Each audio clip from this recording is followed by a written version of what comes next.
Pedagang di Plaza Ambon punya cara tersendiri untuk memeriahkan peringatan HUT kemerdekaan ke-77 Republik Indonesia. Sambut HUT RI tahun ini, para pedagang yang terhimpun dalam wadah KOHIPA atau Koperasi Himpunan Pedagang Plaza Ambon ikut berpartisipasi dengan menghias koridor blok dan los yang ditempati.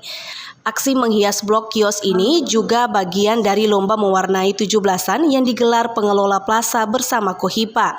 Seluruh pemilik los terlibat dalam memilih dan memasang pernak-pernik bernuansa merah putih. Atribut yang dipasang seperti balon berwarna merah putih serta umbul-umbul. Seluruh bagian los dan blok dihias termasuk tangga elevator yang ditempel kertas hiasan berwarna merah putih. Lomba menghias koridor blok ini memang baru digelar setelah pandemi COVID-19.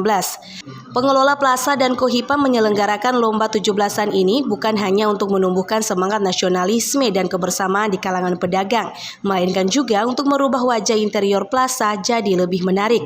Dengan strategi ini pula tentu menjadi daya tarik bagi pengunjung yang mendatangi Plaza Ambon sekaligus menggairahkan perputaran ekonomi di area Plaza Ambon.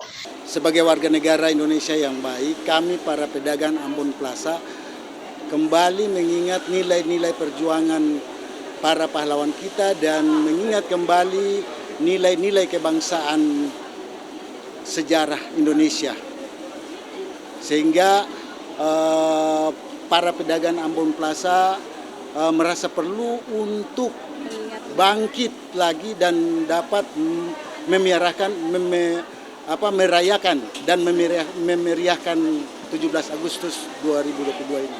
Seluruh blok pedagang yang dihias kini semakin terlihat menarik di mata pengunjung. Tim penilai nantinya akan menetapkan pemenang lomba di puncak peringatan HUT ke-77 Republik Indonesia. Tim Liputan TVRI melaporkan.